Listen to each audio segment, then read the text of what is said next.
US വീണ്ടും അധിക തീരുവ ഇന്ത്യക്ക് മേൽ ചുമത്തിയിരിക്കുകയാണ്. BLM കേരള, തമിഴ്നാട്, പോണ്ടിച്ചേരി. വലിയ രീതിയിൽ ഇന്ത്യയും US തമ്മിലുള്ള ബന്ധം വഷളായിക്കൊണ്ടിരുന്ന സമയത്താണ് ട്രംപ് വീണ്ടും ഇന്ത്യയുമായി ചർച്ചയൊക്കെ നടത്തി. അതോടൊപ്പം തന്നെ JD വാൻസ് അടക്കം ഇന്ത്യയിലേക്ക് വന്ന് US ദേശീയ ഉപദേഷ്ടാവൊക്കെ ഇന്ത്യയിലേക്ക് വന്ന് ഒരു ചർച്ചയൊക്കെ നടത്തിയത് ഈ അടുത്ത ദിവസങ്ങളിലാണ്. ഇപ്പോൾ വീണ്ടും ഇന്ത്യയും US തമ്മിലുള്ള ബന്ധം വഷളാകുന്നുണ്ടോ എന്നൊരു സംശയത്തിലേക്കാണ് കാര്യങ്ങൾ പോകുന്നത്. കാരണം ഇന്ത്യക്ക് മേൽ US 12.5% തീരുവ, അധിക തീരുവ ചുമത്തിയിരിക്കുകയാണ്. അതായത് നിർബന്ധിത തൊഴിലാശയങ്ങൾ കണക്കിലെടുത്ത് ചൈനയും ഇന്ത്യയും ഉൾപ്പെടെ മറ്റ് 58 രാജ്യങ്ങൾക്കുമെതിരെ യുണൈറ്റഡ് സ്റ്റേറ്റ് ട്രേഡ് റെപ്രസെന്റേറ്റീവ് 12.5% വരെ അധിക തീരുവ ചുമത്താൻ നിർദ്ദേശം നൽകിയിരിക്കുകയാണ്. നിർബന്ധിത തൊഴിൽ സംബന്ധിച്ച നിയമങ്ങൾ ഫലപ്രദമായി നടപ്പിലാക്കുന്നതിൽ ഈ രാജ്യങ്ങൾ പരാജയപ്പെട്ടുവെന്ന് ചൂണ്ടിക്കാട്ടിയാണ് US ഈ പുതിയ നടപടി.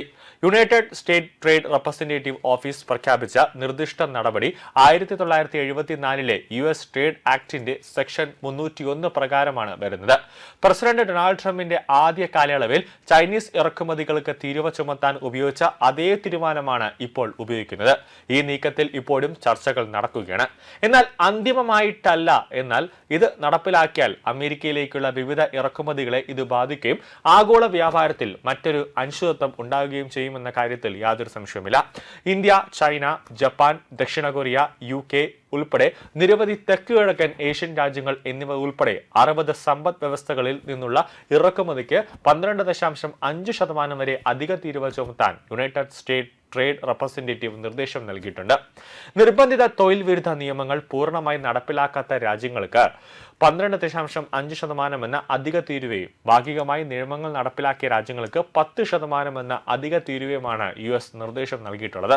ഈ പട്ടികയിൽ ഇന്ത്യക്കും ചൈനയ്ക്കും 12.5% തീരുവയാണ് നിശ്ചയിച്ചിട്ടുള്ളത്.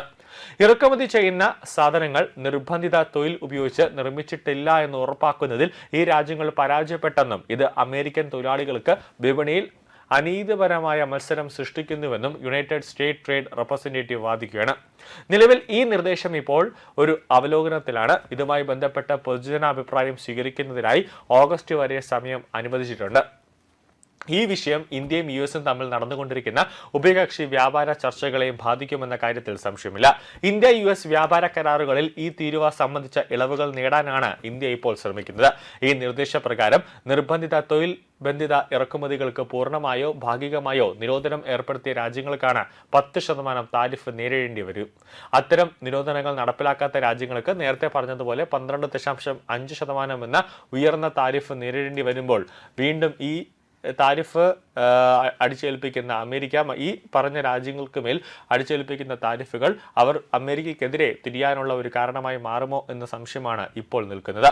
നിർബന്ധിത തൊഴിലിറക്കുമതികൾ പരിഹരിക്കുന്നതിൽ പ്രധാന വ്യാപാര പങ്കാളികൾ പരാജയപ്പെട്ടത് അമേരിക്കൻ തൊഴിലാളികൾക്ക് അസമമായ ഒരു അവസരം സൃഷ്ടിച്ചുവെന്നാണ് US വ്യാപാര പ്രതിനിധി ജമിസൽ ഗ്രീൽ പറയുന്നത്.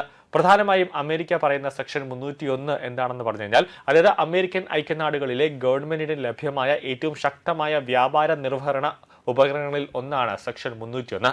1974 US വ്യാപാര നിയമത്തിന്റെ ഭാഗമായ ഈ വ്യവസ്ഥ അമേരിക്കൻ ബിസിനസ്സുകളെ ദോഷകരമായി ബാധിക്കുന്ന അന്യായമായ വ്യാപാര രീതികളിൽ ഏർപ്പെടുന്ന വിശ്വസിക്കുന്ന രാജ്യങ്ങളെക്കുറിച്ച് അന്വേഷിക്കാൻ യുണൈറ്റഡ് സ്റ്റേറ്റ് വ്യാപാര പ്രതിനിധിയുടെ ഓഫീസിനെ അനുവദിക്കുന്നത്. കൂടാതെ അന്യായമായ രീതിയിൽ നടക്കുന്നുണ്ട് എന്ന് തെളിഞ്ഞാൽ അമേരിക്കയ്ക്ക് അധിക താരിഫ് ചുമത്താനോ വ്യാപാരവുമായി ബന്ധപ്പെട്ട് മറ്റ് നടപടികൾ സ്വീകരിക്കാനോ ഈ സെക്ഷൻ 301 പ്രതിപാദിക്കുന്നുണ്ട്.